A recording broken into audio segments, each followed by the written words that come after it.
Welcome back to the Thermo podcast. I'm your host, Jayton Miller, and today I have Mr. Tyler Woodward on the podcast again. So today we talk about the stress adaptation cycle in the realm of fitness specifically. So we're going to be looking at the benefits that stimuli or some kind of stressor on the body can have in terms of fitness and muscular hypertrophy and things like that. So super excited to dive into this one. So let's get into it.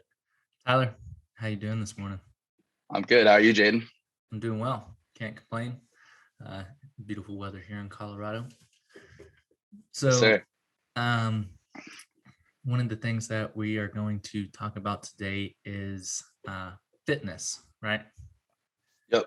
So today I'd really like to talk about the stress adaptation cycle, and basically the idea that in order to change your body, how I like to refer train to change, to make physical adaptations your body that improve your ability to recover not only, but stronger, faster, bigger, all that stuff, and how to program that into a healthy diet or an optimal diet and lifestyle. Yeah. I think one of the things that might be good to touch on in this conversation is the difference between regular stress that we talk about and kind of the metabolic sphere of health versus like the hermetic stress that we're seeking in training. Can you kind of elaborate on the differences there?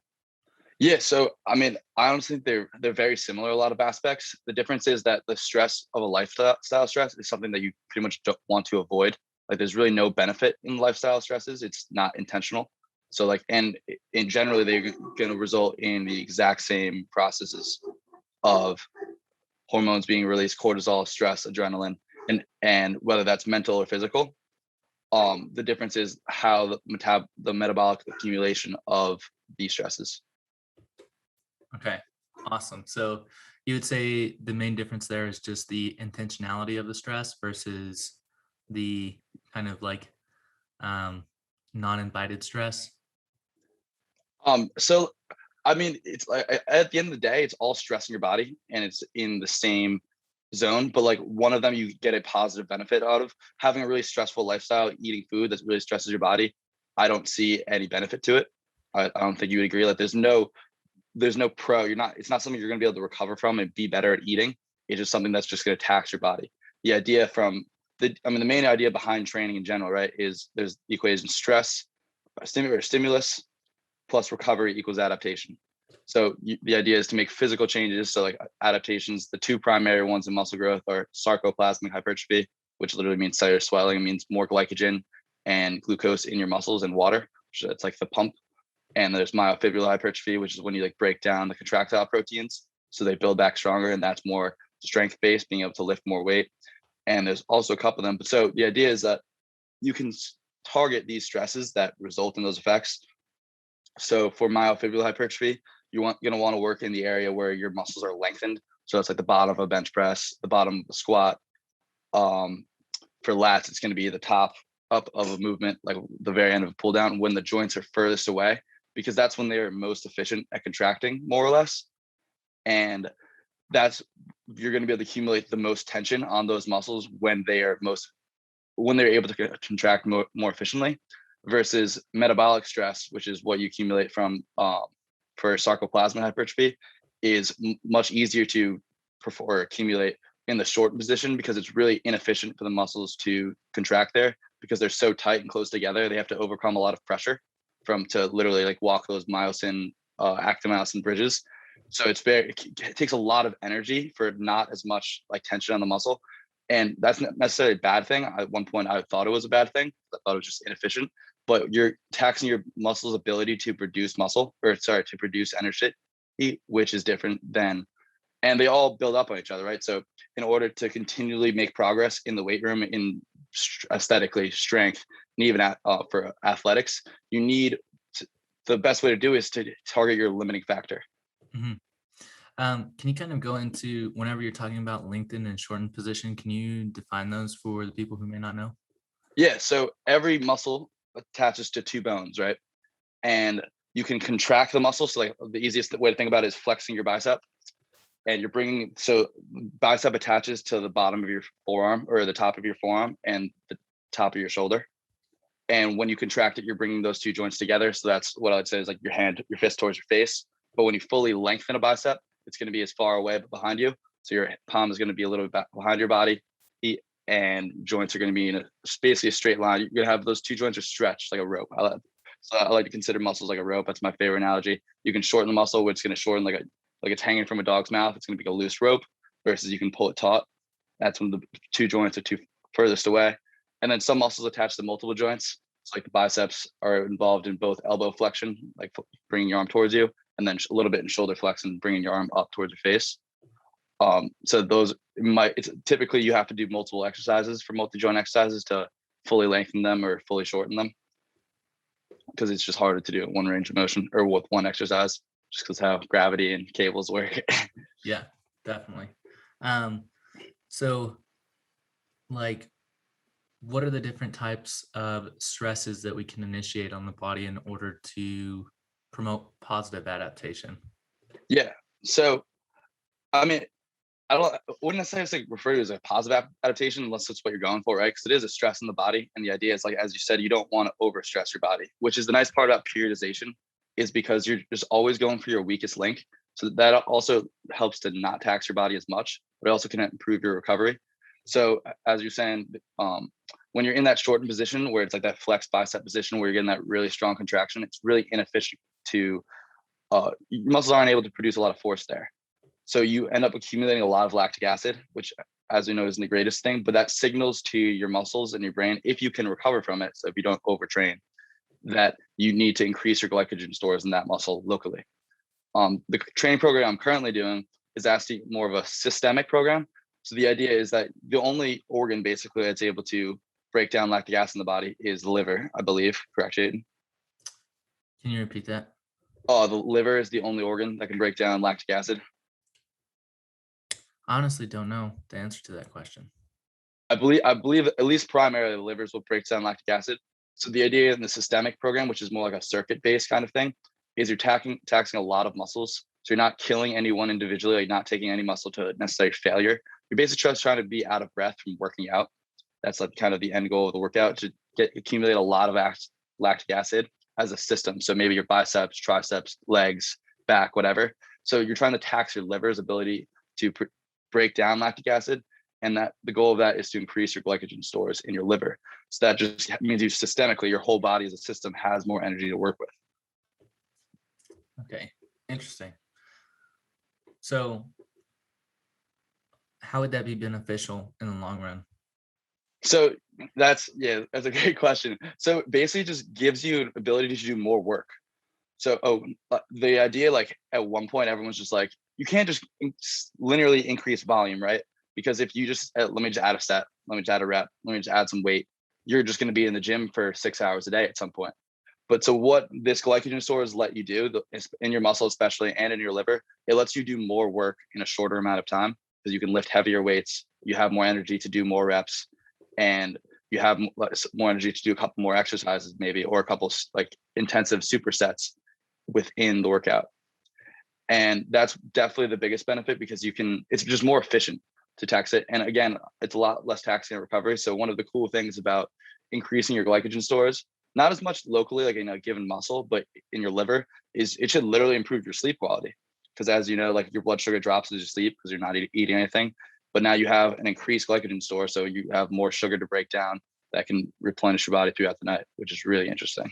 Mm-hmm, definitely. You can also make it longer in between meals too. That too, yeah.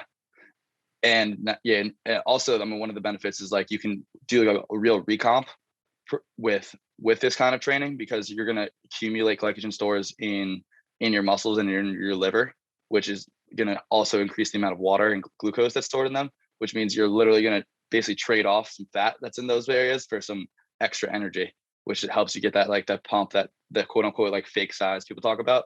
But it's not, I mean, it is like, it's not going to make you stronger, but it's going to potentiate, so like let you get stronger down the line. Mm-hmm. So that's where it all just like comes in like cyclically. Okay. And so what kind of training would you call that if we're trying to target that? So I would call it metabolic training, because you're just trying to accumulate metabolites like lactic acid. And then you could break it down to local, which would be like, so if I was going to do local metabolic, it would be like taking a muscle where, let's like biceps the easiest one, but you could do like leg extensions for quads or like hamstring curls for hamstrings. And it would be probably going to failure once, but doing like 6 sets with like very short rest periods, maybe 30 to 60 seconds. Cause you're just trying to accumulate a lot of like pump, a lot of fluid. You're not necessarily trying to like really overwork the muscle or like train for maximal strength. You're just trying to accumulate a lot of metabolites, make sure there's a lot of contractions in a short period of time. So longer period of time is much better for strength and hypertrophy, like muscle growth work, but it's not necessarily the goal of metabolic work. Okay. So if we weren't necessarily worried about metabolic work, we were just worried about actually increasing the size of the muscle itself, how do we do that?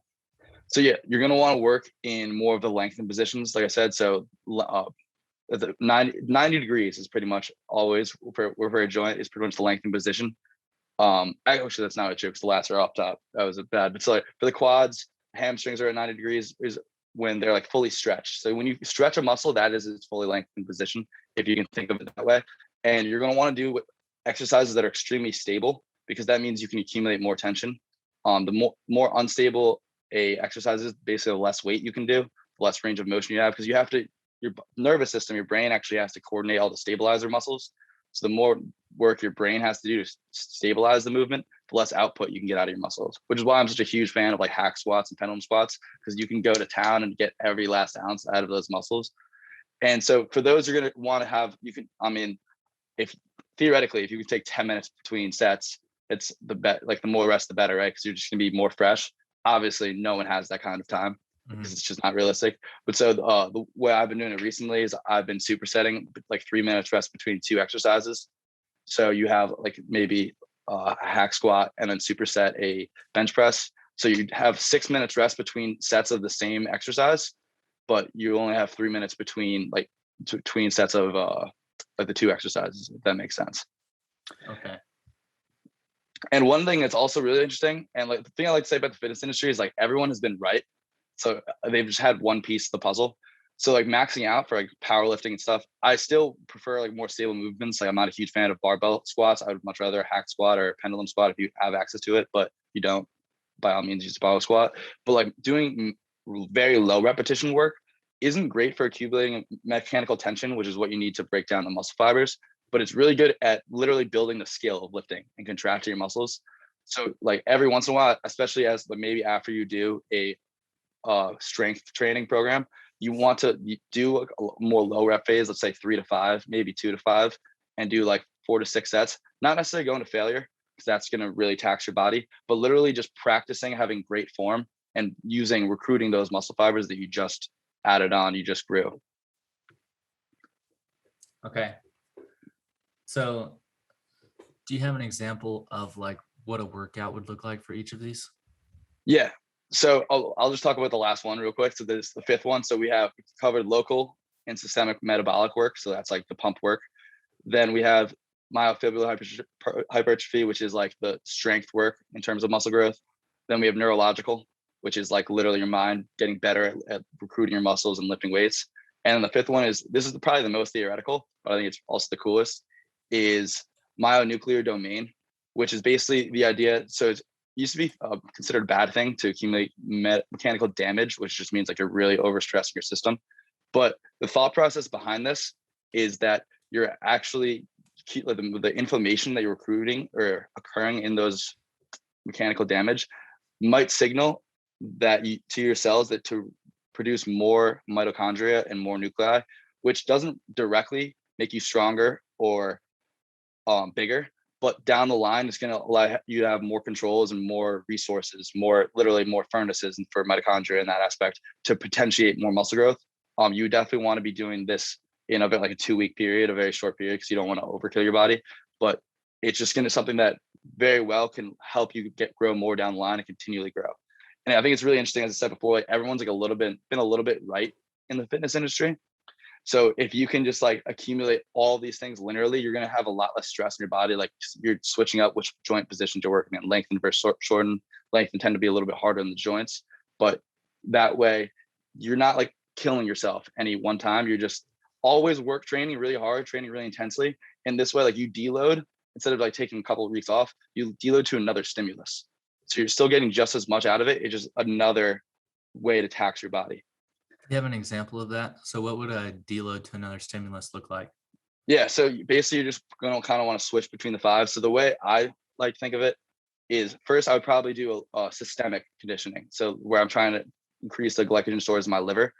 Then, so that's going to help me break down more lactic acid as I accumulate the muscle fibers. So then I would go to a local one. So now I have that glycogen in the liver. I can try and accumulate a lot of lactic acid in each of the muscles and get more glycogen in there. Now that I've maximized my glycogen stores, hopefully, I would go to a mechanical tension phase. So that's where I'm in the lengthened position, accumulate like a lot of volume, probably like anywhere between like 4 to 6 sets, and going close to failure on most of the sets, but only going to failure on maybe the last 1 or 2. And if you're advanced, you could consider doing like a drop set there. We're going to be lengthened positioned for the mechanical tension, my like muscle strength building work, versus the metabolics going to really be in the shortened position. And then, so then you could choose to go back to a metabolic, depending on how you're feeling. The neurological work is probably going to be a little more stressful on the joints. Same thing with the the nuclei and mitochondria and nuclear domain stuff. That's going to be like the most stressful in my opinion, just because for the neurological, you're just lifting really heavy weights real intensely, and the myonuclear domain, you're literally just trying to overstress your body basically, which is something that you don't want to do for a long term. So those you're going to really want to pick and choose. I would probably say neurological, especially if you had a very successful phase of accumulated mechanical tension. So you got a lot stronger in that myofibrillar hypertrophy phase, the strength building.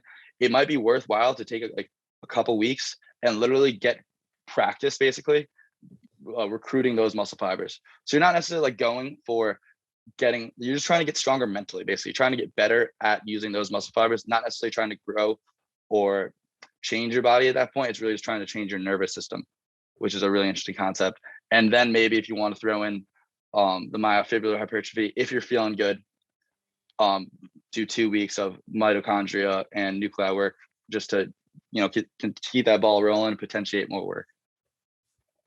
Yeah. So what do each of these look like in a workout? So like if you were going to do each of these at a day at the gym, what would it look like? Yeah. So we'll start in the order I said, basically. So the systemic conditioning is going to be, ideally you want to do shortened position workouts, but the big idea is that you want to just take your muscle groups to a large range of motion and accumulate a lot of fatigue. So you're probably doing like 2 supersets with like very short rest periods. So let's say like maybe you're doing Romanian deadlift, superset, bench press, and then biceps, superset delts. And the key is obviously like you don't want to overtax your nervous system. So again, the more stable of movement you can do, typically the better, just because it requires a lot less stability in coordination from your nervous system and those kind of things. The goal here is to kill your liver and not to tax your nervous system. So it's going to be like those big compound movements and with very short rest periods and higher reps. And then the local metabolic is going to be very similar, but it's going to be more so you're going to focus on one muscle group at a time. So you would be hitting, let's say, easiest just look at like a leg extension or a bicep curl or a high bicep curl. You're going to probably do like anywhere between like 3 to 6 sets, and you want to do very short rest periods in between, but you're not going to superset anything. You just want all of that lactic acid, that pump, to stay there. So you probably do like 30 seconds between sets. It's compared to the systemic, which you're going to be doing more like a minute because you're supersetting, or probably 2 minutes, honestly, because you're supersetting with another exercise. And then you go to mechanical tension. So like I said before, mechanical tension, the more you can rest, the better, pretty much. If you have time to not superset anything, I would do that. If you can live in the gym for an hour and a half, maybe 2 hours, but most people it's not realistic. So I would superset just to, if you want to superset to like a very opposing muscle groups. So like maybe legs and back, or legs and chest, delts and back, something like that, or calves and something, just because you want to hit everything. You just don't want to, you don't try to not overlap as much is the goal. And so those are going to be very like lengthened by positions. So like bench press, whatever I said, delt, shoulder press for the delts. Lats are going to be out in front of you, or anything for the back is going to be out in front of you with a reach. And those are going to, So generally you want to keep the reps as low as possible there because you want the weight high as possible. It's the reps really are going to be determined, the rep range, by the movement.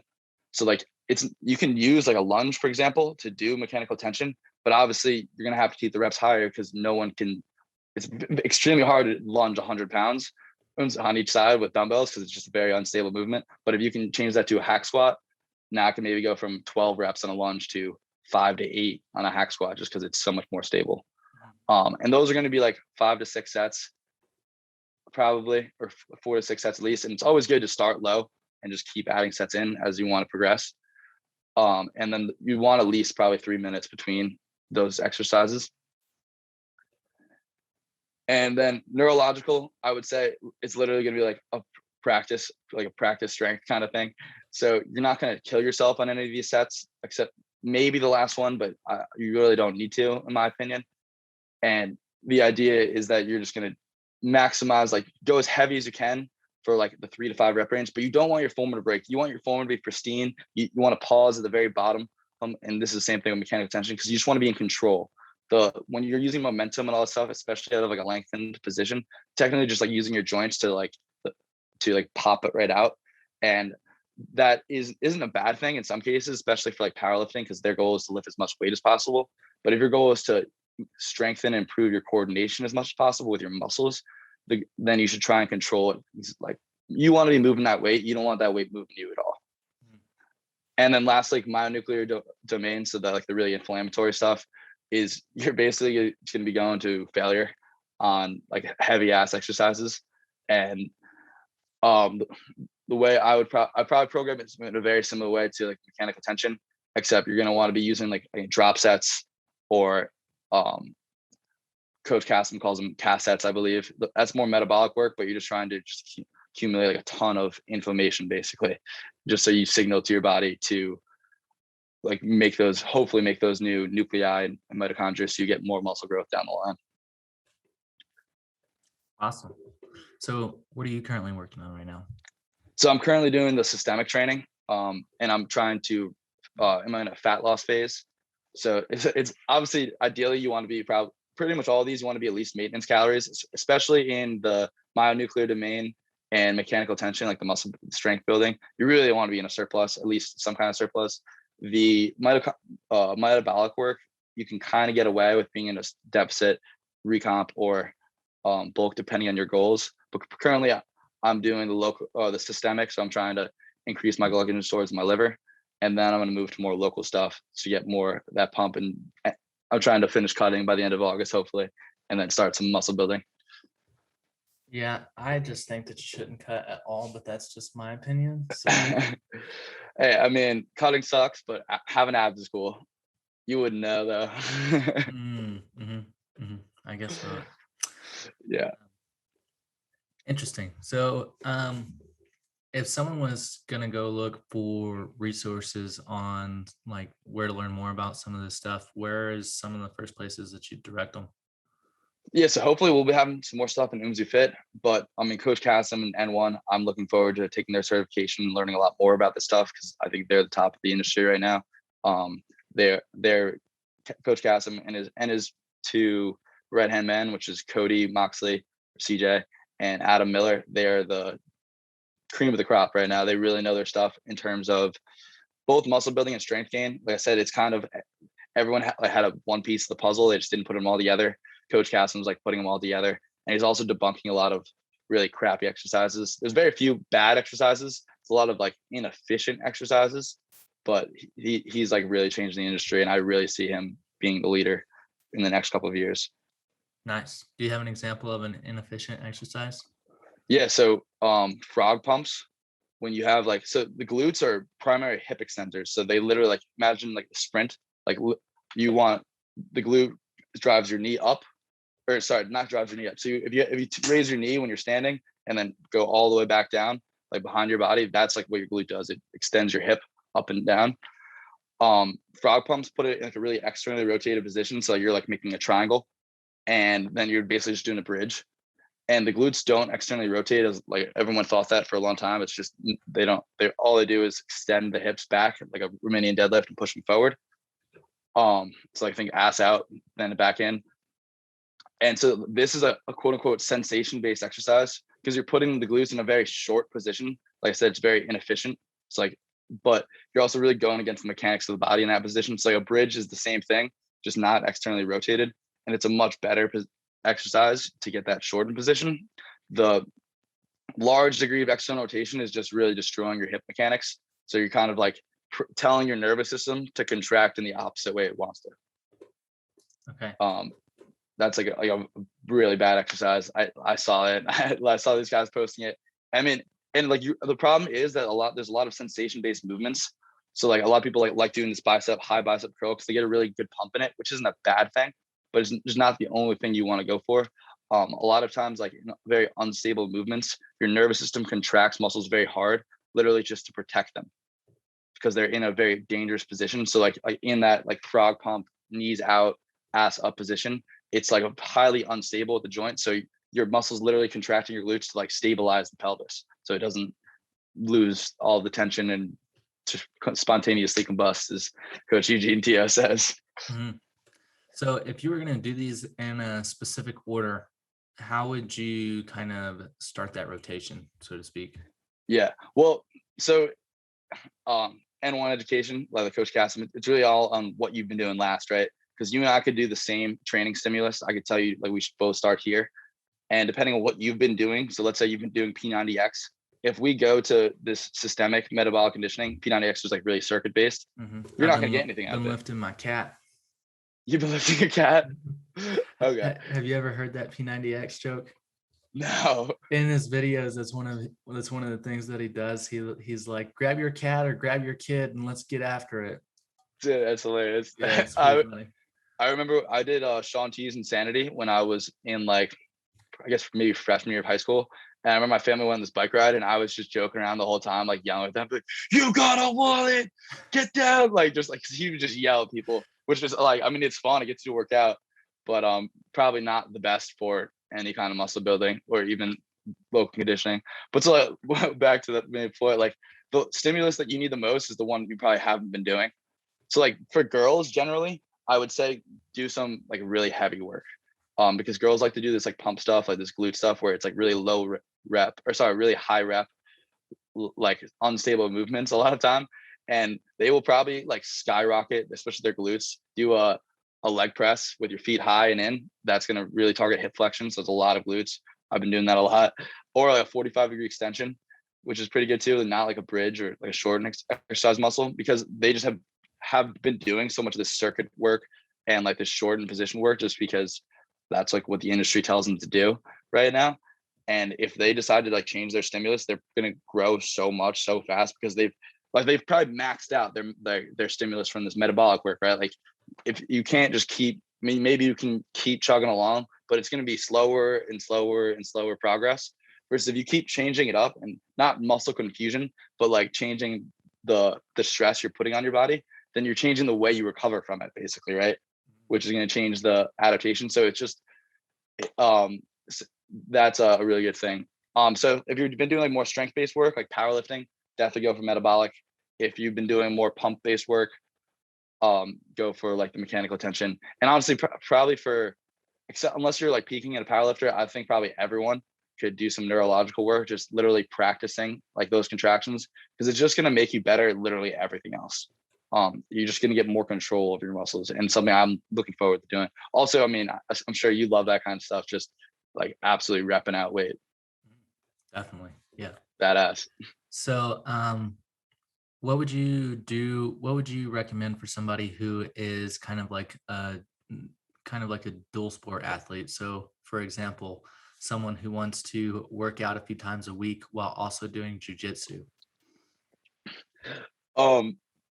Well, first it's going to depend on what your priority is. So if it's 50-50, I mean, the key, as you know, is like to just not overstress your body. So you got to look at how you are feeling, and which is like a really interesting thing that I've been learning from N1, that like your sleep and especially digestion is the two main things they factor in. I think energy levels throughout the day. I don't know if they talk about that as much, but like if all of a sudden, maybe one day, like obviously we have bad nights of sleep and we don't eat well one day, we go out and drink whatever, and you feel bad maybe the next day or two. But if you're consistently feeling worse, you probably need to change up your conditioning. For jiu-jitsu, I'm actually developing like a mobility program, because I think a lot of jiu-jitsu and fighters could, even from 2 days a week, strengthen their end ranges of motion. So like basically like the fully shortened position, but also the fully lengthened position. So like for triceps, obviously like your biceps are fully shortened here, but your triceps are fully shortened here and here, right, overhead. So if you can strengthen these end ranges of motion, I think it's gonna be extremely beneficial, even for like getting out of like arm locks and stuff like that, because you have more strength there. But you're also gonna be in a lot less pain, just because you're taking your joints through a full range of motion. That's for jiu-jitsu specifically. And then it's really gonna, like I said, it's like that's 50-50. Like do 2 days a week, hopefully on days you're not doing jiu-jitsu, if you can. And there are like, you can do home-based workouts with that like pretty easily. Just take your joints through a full range of motion, and as I like to say, like lube them up, get them feeling good. And it's like a lot of stuff like knees over toes, guys, like very kind of similar concept. Basically just take your joints through a full range of motion. Most people haven't done a knees over toes lunge in like 70 years or ever. So it's very hard at first, but all of a sudden, like after a couple of weeks, and that's very neurological too, because it's telling your nervous system, oh, okay, I can access the range of motions. And all of a sudden your joints are gonna be feeling good. Maybe not from jiu-jitsu, because that kind of is pretty tough on your joints, but they'll be feeling a lot better, and you'll be able to move much more confidently, much better. Otherwise, I mean, I think 4 days a week of training is more than enough for basically any goal. If you're new and you want to do more, have at it. Just make sure you're recovering fine, but you're also like, when you're a new lifter, you're not putting as much stress on your body when you think about it. Like you lifting 100-pound dumbbells for 5 reps compared to someone putting 60 or 50-pound dumbbells up for the same amount of reps, even though it might feel equally taxing on you, like the amount of tension you're accumulating is just different league. So like you're gonna have probably a better ability to recover from it than he will, but at the same point, it's still like you're just accumulating way more fatigue. So it really depends. Personally, right now, I'm doing 4 days a week, and I try to do jiu-jitsu 3 days a week. I just lift in the morning. I try and get as much like so my like you don't really sorry. For jiu-jitsu, the goal isn't to like stress your body, right? Like you're just trying to get better at jiu-jitsu. So those are the kind of times when you might want to take some adaptogens or some stuff to keep your body from getting stressed out. So I like to meditate and get some deep breath after working out, just to calm your body down, bring you back to like parasympathetic state. But if you want to take like corticon's a great supplement, maybe mucuna after working out, getting some glycine and orange juice after jiu-jitsu, because that's just gonna help to de-stress your body, help your body to recover a little bit more. Because the goal in jiu-jitsu isn't to stress your body, it's just to get better at the skill of jiu-jitsu. So recovery is just going to be the biggest thing. I think if you're really trying to make gains 4 days a week and doing the same thing I recommended before, like rotating those stimulus, that's going to help you from overstressing any one of those systems, and also just keep you progressing slowly over time. If you want to just maintain the mobility program, which you can also get stronger and bigger and accumulate those adaptations, it's just not the goal. The goal is really just exercise your mind, kind of take your joints through a full range of motion. 2 days a week, I think will have people feeling great, having their joints feel a lot better, and keep them from getting injured in jiu-jitsu especially. That's awesome. So what if they were doing something that is a lot more physically taxing? So like they were trying to work out and they had like a high physically demanding job.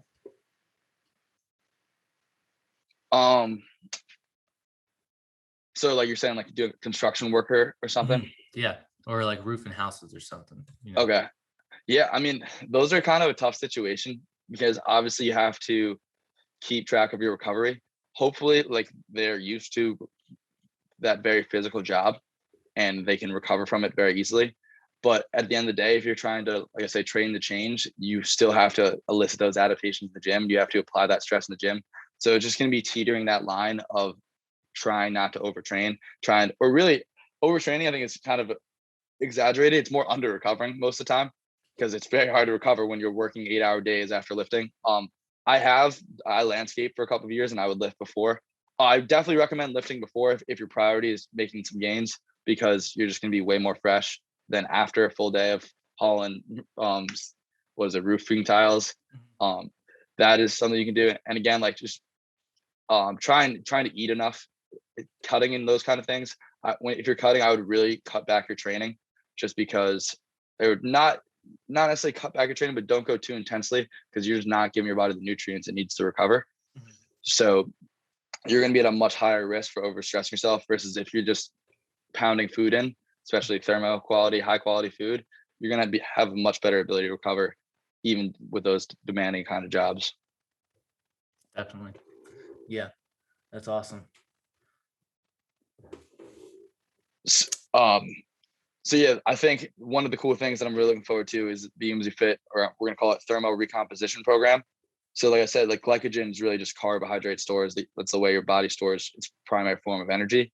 And I think most recomp programs are, I would say most recomp programs are honestly pretty bad, because like you're not in the surplus to gain muscle, and you're not in the calorie deficit to lose fat, which is like the primary drivers of the two.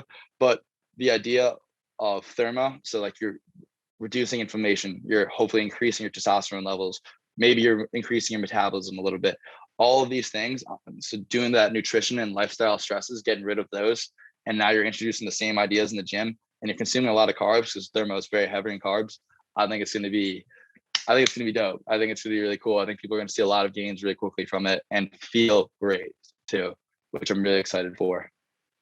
Definitely. And that will be out next couple of months, hopefully, or next couple of weeks. Heck yeah, that's going to be awesome. All right, you'll have to get on it. Yeah, definitely. That's really all the questions that I can think of today. Is there anything else that you wanted to hit on? I think that's about it. Awesome. Well, where can people find you as far as social media, all that good stuff? Yeah, you can find me on I run the UMZ Fit account, so make sure to follow there. And then Tyler Woodward _fit is my newest Instagram handle. I just started that for the UMZ Fit coaches. So that's gonna be fun to help grow and watch that grow. Heck yeah. Awesome. Also find me in the thermodiet groups and all that stuff too. Yeah, definitely. Make sure to check out all of his articles too. He is killing it with the writing. So make sure to get as much knowledge as you can from him, because he is definitely a good resource. Thank you. I appreciate that. RC is also pretty smart. Learned most of it from him. So yeah, don't give me too much credit. Awesome. All right, guys. All right, well, thanks for having me, Jayton. Definitely. Thanks for listening, everyone, and we'll talk to y'all next time. Thanks for listening to the podcast. If you haven't already, make sure to hit the like button, subscribe, and leave a comment down below if you want us to cover a different topic.